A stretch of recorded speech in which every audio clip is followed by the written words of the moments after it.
Welcome back to the collaboration space. I'm your host, Mathew DeFreitas. At AVI-SPL, we create personalized technology solutions, strategies to improve how we work, from collaboration to training to well-being and inspiration. So, in this episode, we'll explore how to use experience technology to build a more motivating and engaging workplace, and one worth returning to regularly. Joining me from AVI-SPL's Experience Technology Group, XTG, to discuss this topic is Director of Strategy and Markets, Mark Coxon. Mark, welcome to the collaboration space. Hey, thanks so much for having me, Matthew. I appreciate it. Yeah, again, thank you for joining me. Excited to talk about this topic today. Mark, so people are back in the office, and there's a growing desire to make the workplace a meaningful destination. While collaboration tools are consistently advancing collaboration, there's a whole world of opportunity outside the conference room. How can experiential technology help? Yeah, I think the first thing we need to do is kind of have a little bit of a paradigm shift, right? And I know when we've talked in the past and we've talked about some of these things, I get really passionate and kind of run away on this topic. But I think there's a big difference between digitizing the past and transforming the future. And so if you think about digital transformation, we've spent a lot of time trying to create a digital workflow that reflected the way we used to do meetings when we were all in person. And then we had this, revolution of the way that we work that includes these second and third spaces, the home, or maybe even an offsite space. And then the hybrid kind of piece came into mode. But what we've been doing in our offices is really trying to replicate like this old workflow with new technology.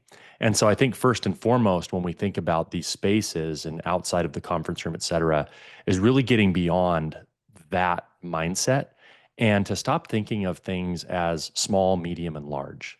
Too many times in AV and design, we think of rooms and we think of, well, how many people are going to be in the room and how large is the space? And all of a sudden we start designing technology for that size and shape of a room. But we haven't even asked, what are people doing in here?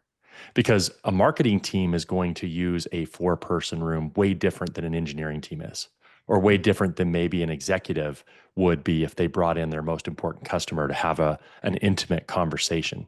So those three room types, although they may be the same number of seats and the same footprint within the floor plan, actually need to facilitate much different experiences for the people coming in to use them. And I think many times we design for flexibility, which we need to be flexible. We need to be able to rearrange things, and we need to have spaces that aren't dedicated to only one purpose. But we should be tilting the scale towards outcomes in those spaces. And maybe if you have collaboration spaces on a marketing floor, maybe those should be slightly different than the ones that are down in the engineering department or that are up next to the C-suite. So one of the ways that I think, we can help as technology designers is we can really start thinking about those very specific outcomes. And then what does the experience need to be, and what kind of technology would we use, or how would we tweak that slightly differently to get those outcomes? And now we're creating spaces that are highly valuable because people go in and those spaces tilt them towards the intended task. One of the biggest kind of, pieces of negative feedback I get about our current situation is that when many people are remote and some people are in person and we're going back and forth, it's not even so much about the audio quality, the video quality, the collaboration tools anymore. We can now see each other, hear each other, and communicate digitally, through a whiteboard app, those things. We can do that. The main thing is that, when you go into those spaces, that those spaces are vanilla and, oh, I could do that same thing from my house, right? Or the other piece you see is that when you're doing the remote meetings, there's a stall in the decision or the outcome. We get to the end of the meeting and we're all scheduled back to back to back. Everybody has to leave. And now maybe the next open time on everyone's calendar is 2 weeks away. And now we've delayed that business decision. We've slowed down our speed to market. We've slowed down our innovation because we're only reliant on calendars and space in the piece. Whereas if everybody's in the room, many times we get to hammer that out, right? Especially if the room tilts us in to the task at hand. So I think there's all this opportunity around thinking about the outcomes of those spaces and the different experiences that different stakeholders may have when they're doing a meeting like that. Well, and so, Mark, you and I had also talked about previously, there's this opportunity to look at the workplace as much more of, rather than just purely a destination, you could, like you said, in connection to outcomes, think about the spaces that are in between those outcomes of the different collaboration spaces, could, and maybe looking at the angle at which we approach those spaces from a different angle. Could you speak to that? Yeah, so I think, when we start to think about workplace, we think about very specific things. Well, I need a room to do a meeting. I need a room to do a private phone call. I need a room to do some deep focus work, or a desk to do some deep focus work. And we really start thinking much more about very, very specific tasks and the utility of a space, right? And so utility is one thing. A pen works, right? A gel pen with a nicer tip might glide better across a piece of paper, right? So like you can get utility. I heard David Duane, who works for Genient, a really cool design firm that focuses on workplace. I heard him say this once. He goes, if we think about what works, a semi trailer with a desk in it can work, right? But is it a good experience? Does it actually provide the best experience for the person? So we think about those individual spaces and we think about what works. But then the other thing we have to think about is the transitions that we have to go through as we're going from task to task. So in the workplace, we're going through this workflow of, maybe we're doing something where we create, we review, we pitch, we collaborate, we go through a focus piece of work where we actually have to produce something individually on our own. So we're going through these pieces. One of the biggest problems with back-to-back, just remote meetings without having different spaces, is that many times we're trying to do all of those things from one location, right? And there's no demarcation between you having to be creative at 10:59 and then you going into an accounting review at 11. Right? There's no physical transition. And we know that humans, a physical transition can denote a mental transition, can give you that space to breathe. Like when you walk onto a basketball court, you're getting ready to play a sport, right? When you walk into a classroom, you're getting ready to learn. When you walk into a concert, you're getting ready to listen to music. And that journey from wherever you were at to that place, your body is slowly transitioning between the thing it was just doing and the thing it's about to do. Right. And the mindset that you need in order to do it, to participate and to be efficient, to be productive, comes with that. And we don't get that when we sit at one desk all day long and just looking through, or we don't get that if we go to a series of just vanilla spaces that do those things. So, thinking about ways like as you walk through a hallway, what does that need to look like? Or if you've ever heard people say 5-minute rule, people have 5-minute rule when they get home, right? Like when you walk in the door, I don't want to hear about problems real quick. Just give me the 5-minute rule. Like I just need to decompress. I need to adjust to being back home. I need to let things from the workday go. And I need that 5-minute rule. And many times we don't do that in this world of virtual, right? And so, and even in the office, if we do things back to back to back. So how are those spaces in between saying, what, this person came out of this thing, how do we get them back to a neutral state to then allow them to start to transition into whatever the next task and state is? And so when you're thinking about hallways, when you're thinking about things like biophilic soundscapes, or you're thinking about spaces that might be maybe dampened to just kind of like, ooh, wait, it feels different in here. I'm not hearing acoustic echoes. It's giving me a little bit of zen. Or maybe there's a place where there's some ASMR going on, or there's a social space that you can stop at between the two locations. Those are the type of things that I think about that help us kind of like get ready for that next task at hand. And I think too many times we ignore the hallway, the lobby, the space adjacent to the conference room, what happens right next to the cafe, et cetera, right? And those are very important spaces as well. Absolutely. And the way you framed it there, I picked up on one word, and it's the idea of a journey. The worker or the employee or even the customer journey throughout the day. And it's interesting and pretty powerful to think about the idea of, the workplace is not just a destination, it is a person's daily journey. And the spaces along that route essentially are what someone will experience every single day. And so what I'm curious about is, for someone that may be kind of looking at their own spaces from a whole new lens. What would you say from an experiential technology standpoint would be some simple steps for an organization to get started? Yeah, I mean, I think it's thinking about how we're connecting to the human on all the other levels besides the task. Gensler put out a really good study pre-pandemic that was about the experience index and why people go to public spaces. But really, if you think of work as one of the most frequently visited public spaces, a lot of the tenets hold true, right? So when somebody leaves their house to go work at the office, they're not only going to do the task, right? They're also going there to have a social experience.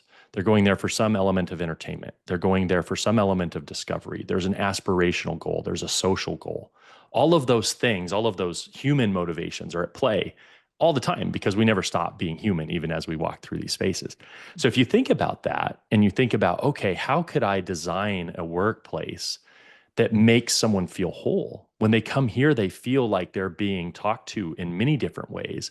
And it's not just this chamber where you come to have enhanced productivity, right? Or where somebody gets to extract from you. It's this place that actually feeds all of those other elements when you go in. I don't get a social experience sitting here at my desk Hmm. when I'm just doing work.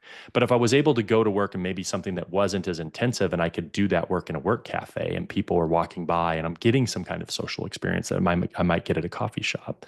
But then as I'm walking through the hallway, I'm seeing digital signage that's talking about the importance of the mission of the organization, that's talking about the outcomes we provide our customers, the things that we provide value to the market in. Now, all of a sudden, me going to answer 15 IT tickets, which is a pretty tedious task, maybe is softened a little bit by the fact that I know that when I do that, it enables my people here, if I'm a biomed company, to actually help cure cancer, right? Hmm. So now you're connecting mission to someone who's going through that space. Maybe it gives them access to, as they're walking through, you make sure that your workplace is um, is arranged in a way that everyone gets to go by where the executives sit as they come to one of their common hoteling spaces. And now you get access to mentorship or open hours or any of those things that you automatically walk through. Maybe it wasn't in your mind, but now you can go sit down and maybe talk about your aspirational goals, where you want to go, what kind of professional development you need, et cetera. Um, and then, so all of those things that we're talking about, right, are really, really important. And wellness, the wellness piece where we can create these escape rooms where people can go and decompress, or maybe they can go in and sit in a bath of certain light and pick a soundtrack. And instead of just having, a lot of companies have mother's rooms, which are very important, right? Maybe we actually have to have some rooms that are wellness and not just these privacy rooms, but places where people can go to decompress from hard tasks or from a difficult meeting or from a challenging customer interaction, instead of letting that color the next interaction they have with a customer or an employee. We give them space to breathe and do those things, right? And so I think there's so many areas we can use technology to do some of that. And I think it's really just thinking about, what are my people doing throughout the day as they move from task to task? What do they need in order to be ready to get to those tasks?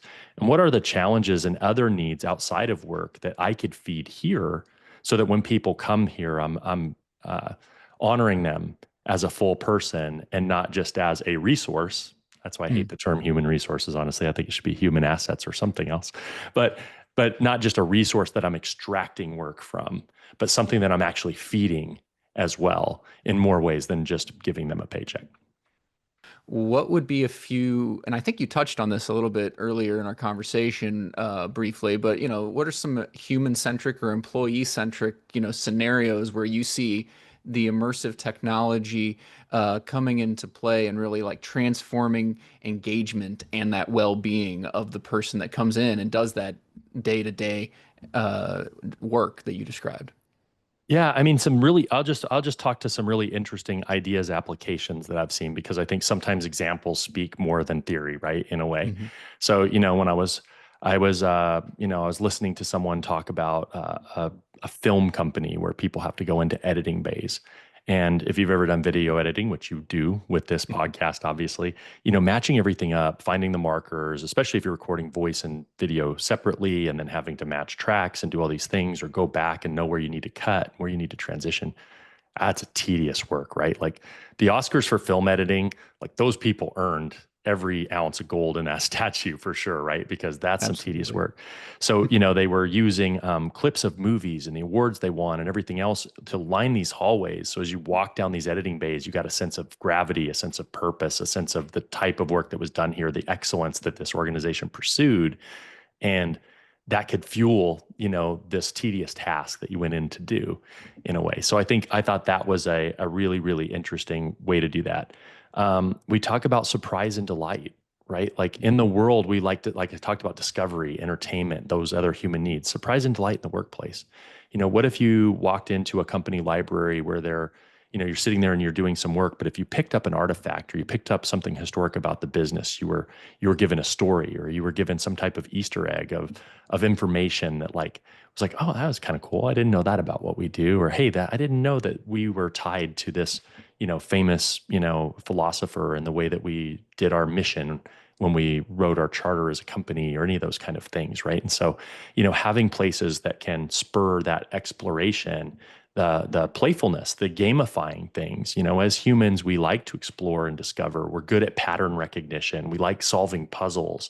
Like these are all really cool things that we can build into office spaces. They may seem extravagant or superfluous or whatever. But if we're really thinking about the way that people work and what motivates them, those are really cool ways that we can start to build technology into spaces to do things like that. And I don't think moving forward, it's going to be something that is rare. I think we're going to see more and more companies embrace this kind of workplace that meets all those human needs. Well, and it speaks all of those examples that you just shared really speak to the idea that we are humans and we do have those feelings and emotions that really guide us throughout our day. And so ultimately, we want people to be happy when they enter into the workplace and get through that day and then exit. They want to feel good about what they've done. And sometimes, like you said earlier, you are going to need some spaces where you need a little time. And then there'll be other times and spaces where it's going to be good to be able to experience that historical artifact from the organization to help remind you essentially like, oh yeah, this is what I'm doing all of this for. So I think those examples really paint a vivid picture of how, tech can support employees on that human level. But a lot of these same principles, emotion, personalization, and, elevating that atmosphere could also apply to the customer as well. Where do you see immersive and experiential technology really making a meaningful impact on the customer journey? Yeah, and I love this topic because I think it's so important when we think about these spaces, that these spaces are employee facing, but they're also customer facing spaces. They're assets. Often I refer to them as revenue generating space. If you can get a customer on an airplane to come to your office and they sign a deal with your company, what is the impact of that? And what is the opportunity cost of someone leaving and not understanding what you do, what the goal was, what the next step is, what the action item is, or not having an emotional connection to your brand or to your product or service? And that's a huge thing for businesses, right? If we're going to invest in space, we need to think about all the ways that we can use that. So from a customer journey perspective, I always say, many times we hear people say, I want wow factor. I want this big, monolithic thing in the lobby that catches everybody's attention and hits them right away with this energizing, compelling message. And maybe sometimes that is exactly what you need. But what I always say is, what we want to do is we want to make sure that we're thinking about where people just came from, what they may have done, and how do we get them in a state that's ready to absorb that? Because if somebody's still kind of in fight or flight mode, if they're under a little bit of stress, they've been running around, they were late, they were in a cab, they got off an airplane, they ran right from your place, trying to figure out where to put their suitcase in your lobby so it doesn't get lost, all of those things, right? It might not be the best time to hit them with loud audio and huge visuals, right? There might need to be some kind of moment of welcome, reassurance, build trust, and then create some foreshadowing towards this big moment to get some excitement going before you go on the journey of the rest of the meeting, right? So you have to kind of think of what that customer journey is and how you get everybody to a common platform so that when you do deliver that message, that it's received well, right? People receive information better in rest and digest, right? So fight or flight gets somebody's attention, Mhm. but then we need to get them into a mode where we're in a place where they actually can remember specific details, actions, and things like that. And when we're in fight or flight, we don't. We're reacting to stimuli. That's a good place where you get somebody's heart rate up, get them excited, create an emotional anchor. But then you Mhm. have to transition them into a space that's a little more calm and safe to deliver the thing you really want them to remember and hold on to. The thing. So I always say we have to go from wow to whoa. Mhm. We have to go from that's really cool to, oh, I need to do something about that. And when we can Absolutely. take somebody from wow to whoa, now we've got a workspace, we've got a customer experience center that really takes somebody through that journey. And we have some great creative partners that we work with that talk about chapters in these journeys, et cetera. We just went to an EBC on our retreat. We were at a summit this week, and we just went to an EBC where they make human genomic equipment. They make sequencers and flow cells for doing DNA testing. And the customers that they face are wide. They have oncologists and medical practitioners that come in who are using the genome to create biomarkers for customized cancer treatments and things like that.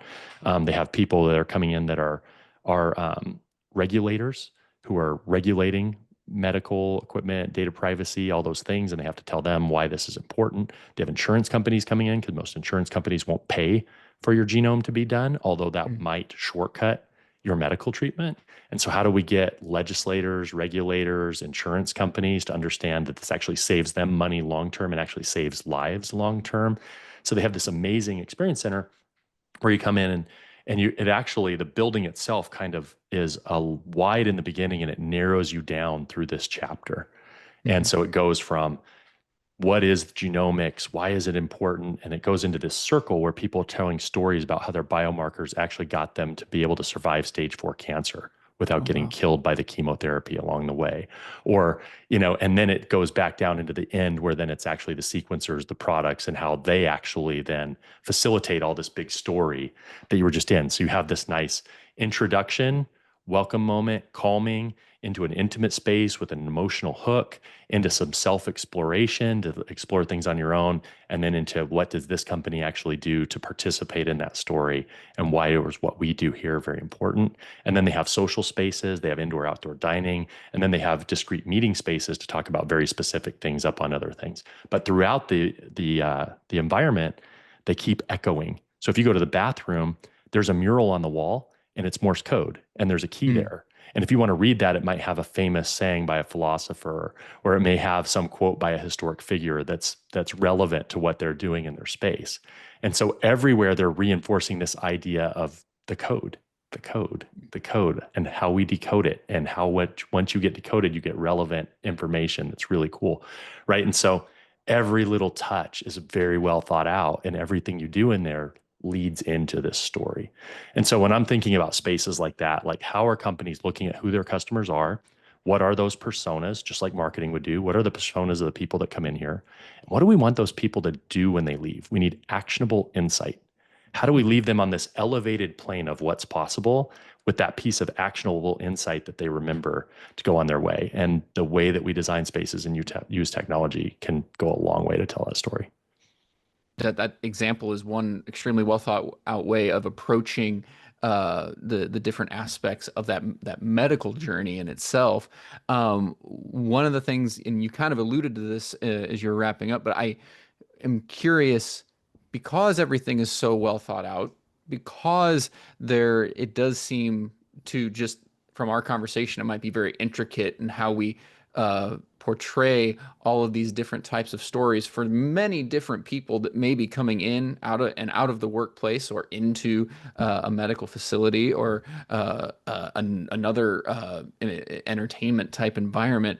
How do you build out essentially that personalized track of, I'm going to just speak to it plainly, video wall immersive lighting experience that specific to a person?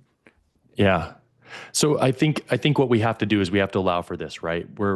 We know that journey is going to be like every person who comes through there, whether I get them to neutral or not, everybody has their own um, their own sensory capabilities, limitations, maybe sensitivities. There are all those things, right? Mhm. I think if you're thinking of principles in this, I think you want to create moments that are big and wow. I think you want to create moments that are quiet. You want to create scripted moments where you have short, punchy information that doesn't require a long attention span. And you want to have places where if somebody wants to be a student, where you give them agency and time to potentially explore technology on their own touch screens, maybe artifacts, objects that they can pick up. I think, like I mentioned, with like the decoding at the bathrooms and things like that, like those are spaces when you have your own time and you're walking through, and you may choose or not choose to absorb that piece of information. And it's okay. You don't have to absorb everything, right? You still get the basis of the journey. I think for neurodivergent people that may be overwhelmed, not every moment can be in an immersive theater, right? Mhm. Because you're not going to get that rest and digest moment with them ever, because they respond to stimuli different than maybe someone else does, right? And so I think the contrast between the way that we use the technologies.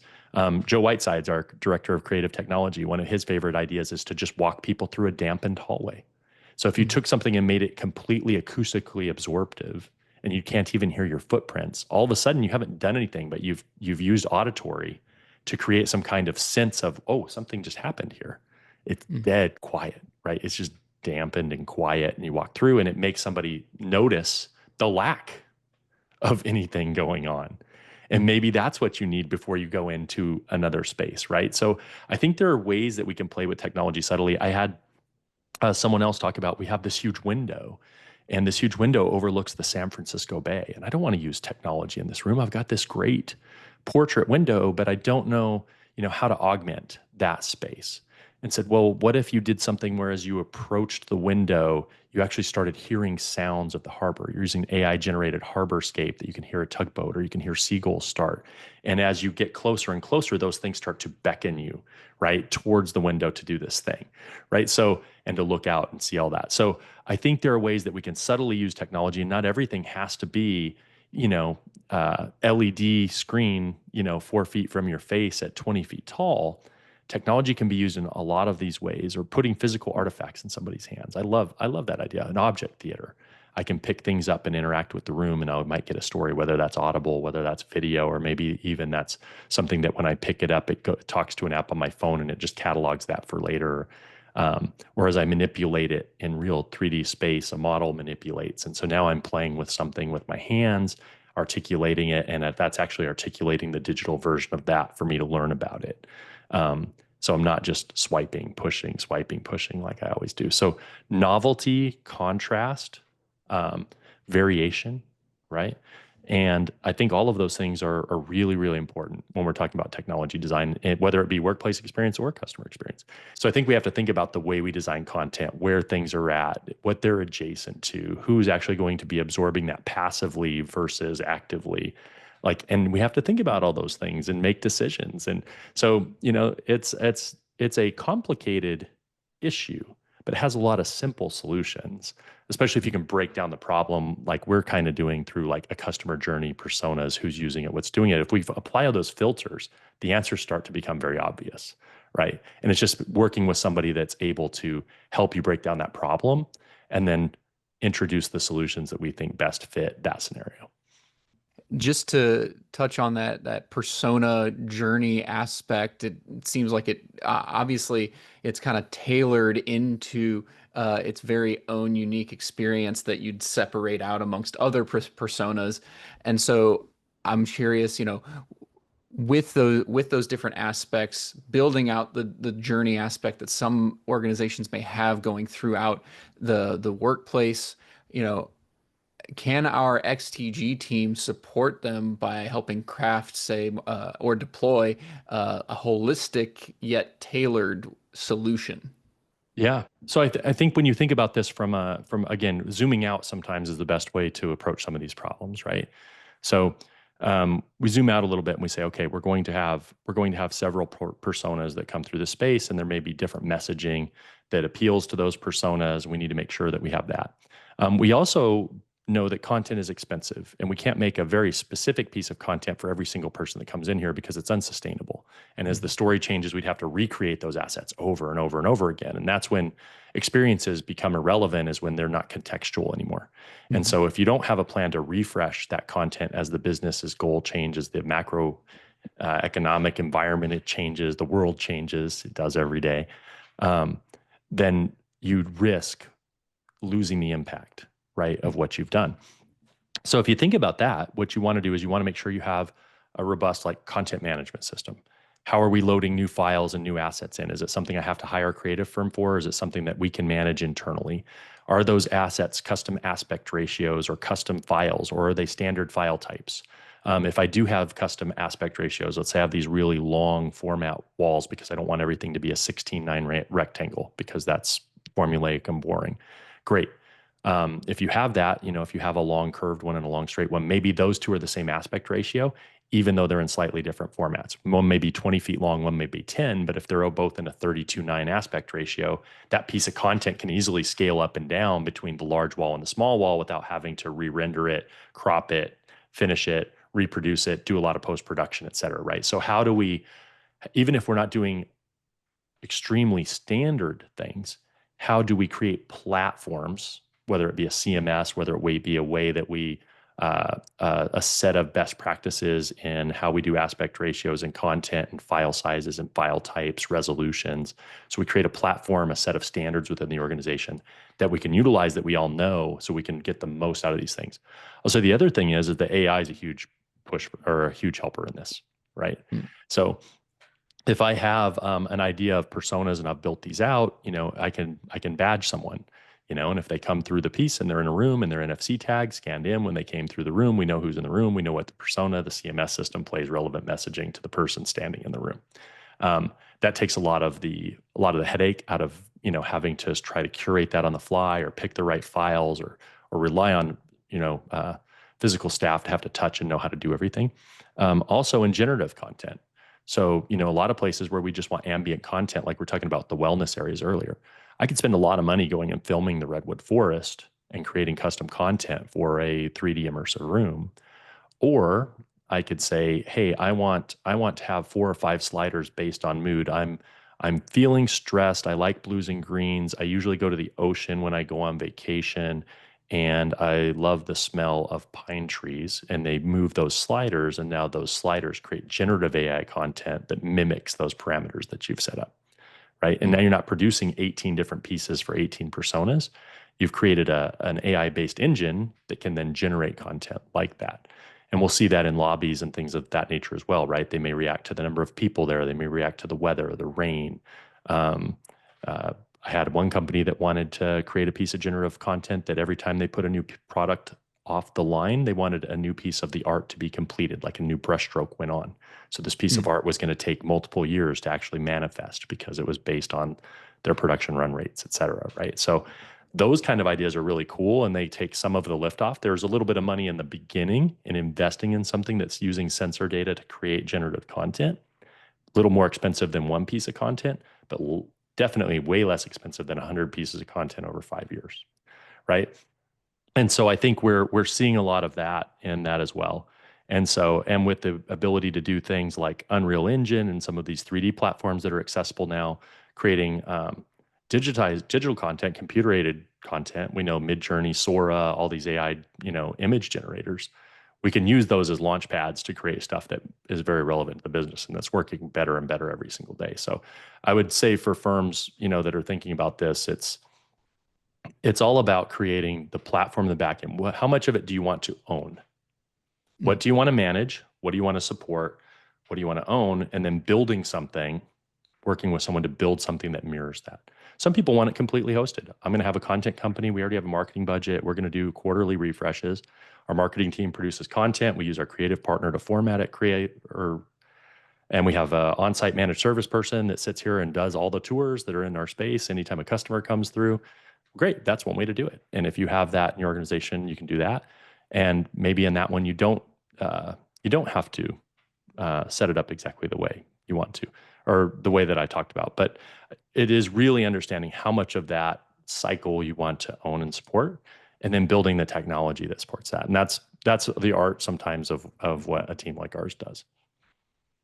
Well, Mark, I'll just say, first off, thank you so much for joining me today. This has been an incredibly insightful discussion about just the different variations and the ways that we can impact people in the workplace.